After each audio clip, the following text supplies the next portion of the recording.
Good afternoon, everyone. I am Professor Anuradha Jain, Professor of Economics at Vivekananda Institute of Professional Studies. So, in this session, we are going to discuss about what are the central problems of an economy and how production possibility curve help in deciding or taking decision under these central problems of the economy. We all know that economic problem arises because of the scarcity of the resources, because resources are scarce in nature. So resources are scarce and the demand or needs are unlimited in the economy, and these resources also have alternative uses. So because of this situation, the economic problem arises, and there are various central problems of an economy which are to be decided, where decision has to be taken because of this scarcity problem. So economies, finite resources are insufficient to satisfy all human wants and needs. So therefore, mainly, the basic problem that arises are what to produce and in what quantity. That means what to produce and how much to produce any commodity. Then second problem that arises is how to produce. And the third major problem is for whom to produce. That means who will be the final consumer of the products that are produced, or for which category of the population which are producing that product. So these are the main, considered to be the central problems of the economy. Now, if we talk about the first, problem, like what to produce and in what quantity.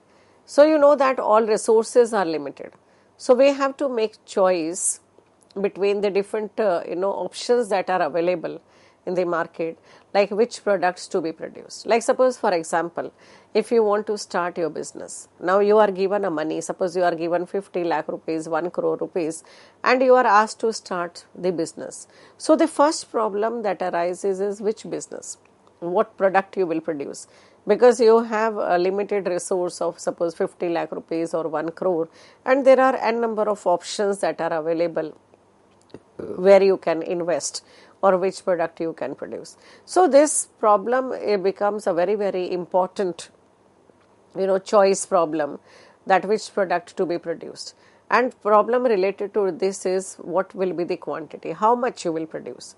So it all depends upon various factors. Okay, it also depends upon the availability of raw material, like which product you will produce. It also depends upon the demand in the market, like whether the demand is there or for which the demand is more. Okay, so on based of various factors, you have to choose. Now you have to take decision, like which product you will produce and how much quantity you will produce. Like suppose, for example, if government has to take decision for this, and there are two options, like one side defense product, one side consumer product, and government has as a producer, now they have to decide, or government as a producer, they have to decide like how much they will invest in the infrastructure, how much in the health sector, education sector, defense, etc. Why? Because why this problem is there? Because resources are limited. If resources are unlimited, then this problem will not arise at all. And recently all of you have seen the budget, and where you have seen that government has assigned different amount of money which they are going to invest in these different sectors, like infrastructure, how much, health sector, how much, education sector, how much they are going to spend, defense, what will be the budget, research and development, what will be the budget. So this, because of the scarcity problem, because the resources are limited, these decisions becomes very, very important. And how much to be produced also depends upon the availability of the resources that we have, and it also depends upon the demand in the market for this product. Because if demand is not there, then also there is no use of producing this product. Another problem that is very, very important is again how to produce. Now, how to produce is a problem which arises because of the, again, availability of the product in the market, availability of the factors of production in the market. So this problem is basically the problem related to the technology.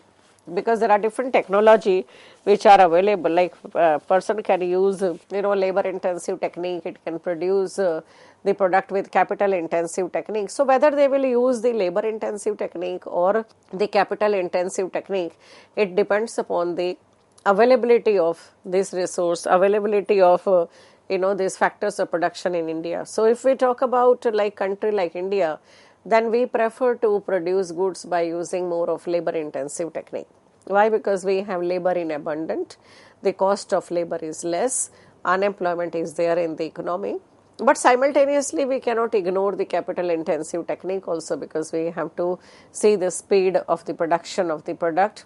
Okay, we want to produce in bulk, so therefore technology also has to be used. So they have to maintain the balance between produce which are using labor intensive technique and also the produce which are using capital intensive technique. Like here you can see the example, like cotton cloth can be produced using hand looms, power looms or automatic looms. Cars can also be produced by using very highly skilled labor, or by using assembly lines meant by low skilled labor. So how to produce deals with technology of the production, as I said, like labor intensive technology, capital intensive technology. So if the wrong technique is used, so it is possible to produce output that has a lower value than the resources used to produce it. Because as I gave the example, like in country like India, there is unemployment. Okay, people are available, labor are available in abundance. So if they will use labor intensive technique, may be possible that cost of production is less by using labor intensive technology as comparative to the capital intensive technology. Now, which technology should India opt for which product?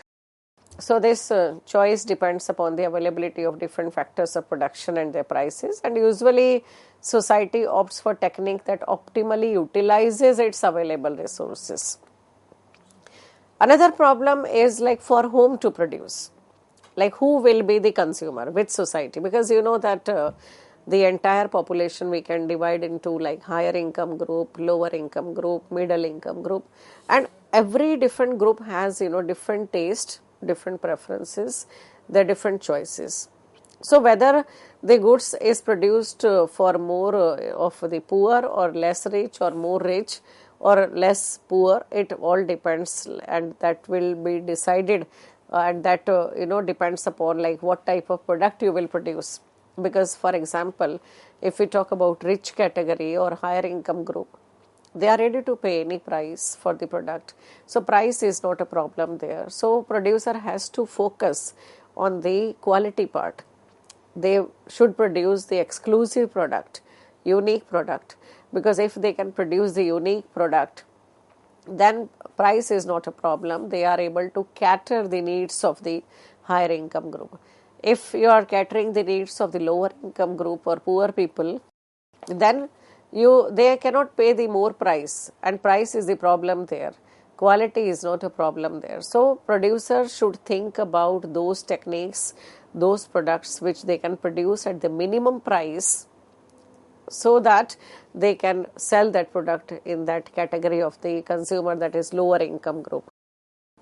Or if you are targeting middle income group, then you have to balance between the both price as well as quality, because middle income group or average income group, they cannot afford to pay more price, they are not ready to pay more price, but they don't want to compromise with the quality also. So they need the overall good quality product at the minimum price. So there you have to balance between the both quality as well as the price. So this problem is concerned with the distribution of income among the factor of production, that is land, labor, capital, enterprise, who continue in the production process. So how to take decision about these problems, how to solve this problem? So this can be solved with the help of production possibility curve. So it's a technique through which these economic decisions are taken. So production possibility curve make clear the three central problems that every economic faces. First, the allocation of resource between the goods to be produced. So that means the problem related to what to produce. and how much to produce can be decided through production possibility curve. Another problem that can be discussed through production possibility curve is the technique of production. That means which technology to be used, labor intensive or capital intensive. The third problem that can be discussed through this or explained through this is the distribution of national income, like by knowing the point on the curve at which economy is operating, we can find out how much luxuries are to be produced or how much basic necessities are to be produced. So basically all these three problems we can discuss with the help of production possibility curve. So production possibility curve or production possibility frontier also it is known, represents graphically all the possible alternative combination of maximum amount of two goods which can be produced with the available resource of the economy. And according to Samuelson, it is also called society's menu of choice. Menu of choice means like you can choose like which product to be produced, which technology to be used and all. So therefore, Samuelson said it as a society's menu of choice. So therefore, PPC depicts production possibilities faced by any economy. Now in this diagram, you can see that production possibility curve is shown, which is concave to the origin, and it is also known as transformation curve, because moving from one point to the other point, we are transforming one product to the other product. Like in this diagram, you can see that x-axis we have taken one product, y-axis we have taken the other product, and this line, this graph is showing the production possibility curve, and point on these are shown like how much of which product we can use with the given technology, with the given resource.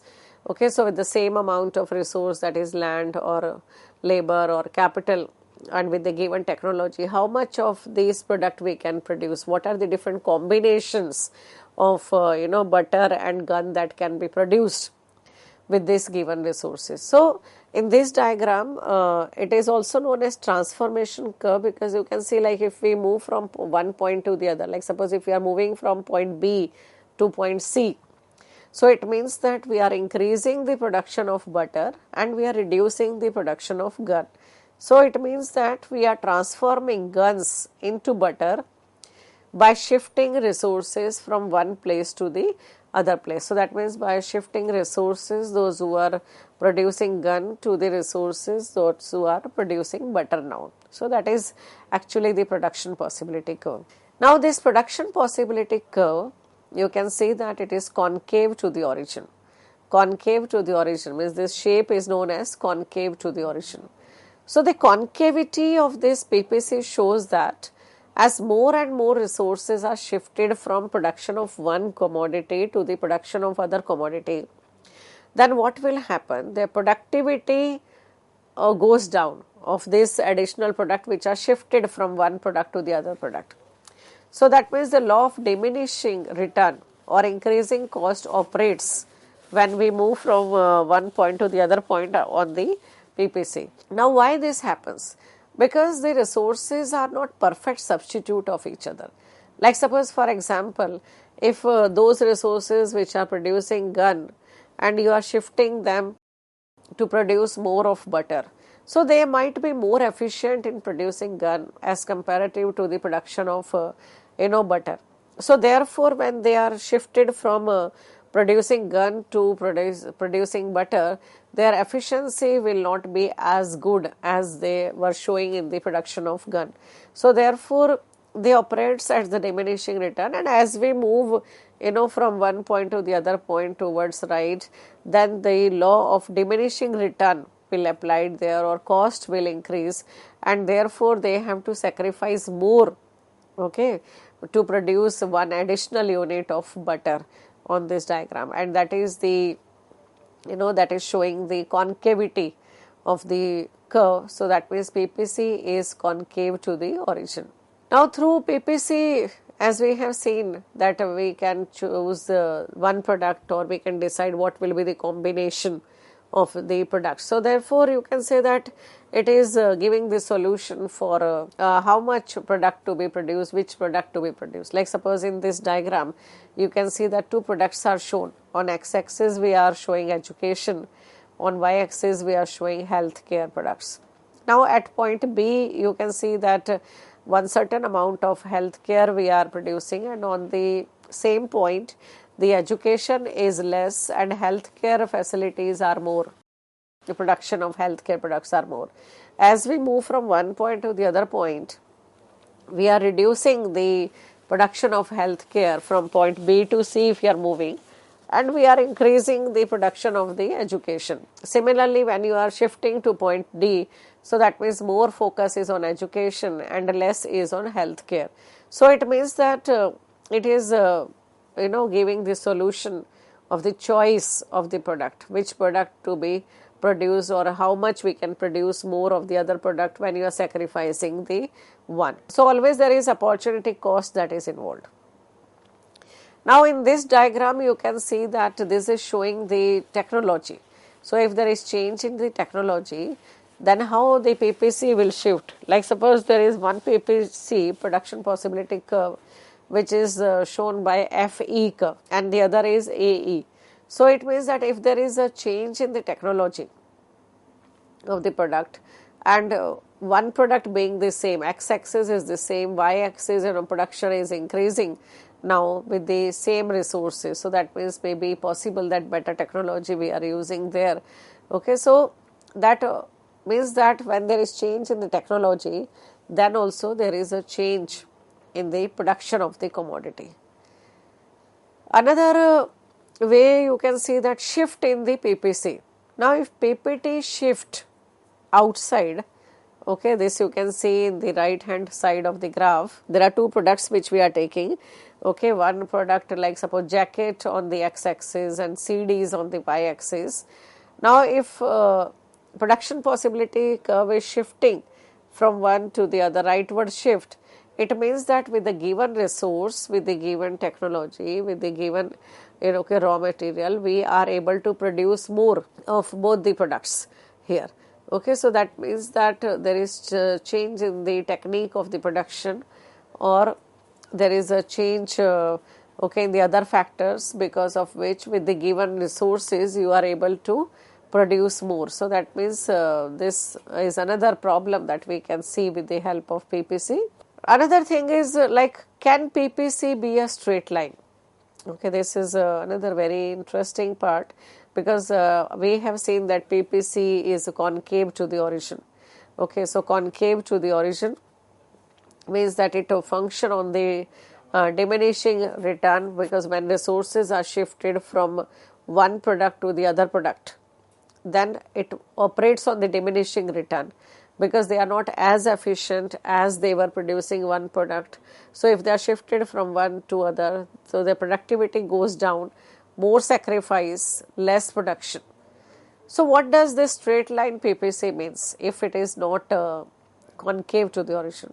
So straight line PPC indicates that the resources are a perfect substitute of each other. Perfect substitute means that if resources are shifted from one product to the other product, if you are producing more, then also they are working with the same efficiency and the same sacrifice. With the same sacrifice you can produce more of the other product. So this is the exceptional cases, because normally this does not happen, that there is a straight line PPC. So this is possible only in the case where the resources are perfect substitute of each other. Okay, and easily you can shift from one product to the other product. So choice problem arises from scarcity of resources which have alternative uses. And basically, as we have seen, there are the main three central problems, like what to produce, how much to produce, how to produce, and for whom to produce. And PPC gives the graphical representation of the choice problem. And there is always opportunity cost is involved, because when you sacrifice one, then only you will be able to produce the other one, because the resources are limited. You cannot produce both at the same time, and therefore the scarcity problem is there in the economy, and therefore always there is opportunity cost involved, okay, in the decision making. So that was about the central problems of the economy. Now if we just see the overall, like what is economics all about. So economics is has the qualities of both the art as well as science. Economics therefore is known as the social science, because you have seen that when there are problems, central problems that we have seen, there is also the solution for this problem, and very systematic study of knowledge is there in the economics, and very systematically you also apply the knowledge and you find out the solution of the problem. So therefore economics has both the component of science as well as art. So as a science, if economics we say as a science, then it is based on systematic study of knowledge or facts. It develops correlationship between cause and effect, because there is always cause and effect relationship, okay, because we say that if price increases, then demand goes down. So there is cause and effect. What is the cause? What is the effect? Cause is the increase in the price, and effect is the decrease in the demand. Okay, so there is always cause and effect relationship, and all the laws are universally accepted. Economic laws are universally accepted, and all the laws are tested and based on experiments. So economics also has the scale of measurement. So therefore you can say that economics has all the features of science. It may not be exact science, but it has all the features of science. Economics as an art. Economics you can say also is a part of art, because according to T.K. Mehta, knowledge is science but action is art. And you see that action is involved in economics, because action is the application of knowledge. And you have seen, like when we were studying about central problems, so we also have the action part. We can apply that knowledge and we can find out the solution. So art is the practical application of knowledge for achieving particular goals. So science gives us principles of any discipline. However, art turns all these principles into reality. That means we can apply that knowledge and we can find out the solution for this. So economic principles gives guidance to the solution of all economic problems. Now according to Koza, science and art are complementary to each other. Hence, economics is considered as both science as well as art. So economics, you can say, is a social science, because it uses scientific methods to build theories that can help explain the behavior of individuals, groups and organizations. It deals with one aspect of human behavior, that is how man deal with problem of scarcity. Okay, and Samuelson said that economics is the queen of social science, because it is more towards science than arts, and all the economic laws, economic theories can be experimented, can be checked, can be tested, but here the solution or the labs are the market itself. In the market, experiments are done and also the solutions are found. So therefore the application of knowledge is there in economics, and we can say that economics is both the arts as well as science, because very systematic study we do. Economics has different methods like inductive method, deductive method. Deductive method means from general theory to individual we can generalize, we can find out the solution, or from individual to generalized statement also we can give, like law of demand is one of the law which is universally accepted, which is experimented, even though like there are exceptional, because it is related to human behavior, and when the thing is related to human behavior, when human aspect come, judgmental issues also can come there, and therefore there is always exceptional part is there, exception to the law is there. Okay, but still we can say that economics is a social science. Economics has more aspect of science, which is universally accepted. Okay, laws are there. So economics can be considered as science as well as arts. So understanding of economics becomes very, very important for every individual, because nobody can live, or nobody can think of life without economic decisions, without money. So therefore, as money is important for all, similarly, understanding of economics is also very, very important for all. From whichever field you are, whether you are from law, you are from IT, you are from technology, but the application will always be in the business. Okay, the purpose of applying this knowledge is directly or indirectly related to money, related to economy. So therefore, economics becomes very, very important tool to take decisions of day-to-day life. Okay, so thank you so much.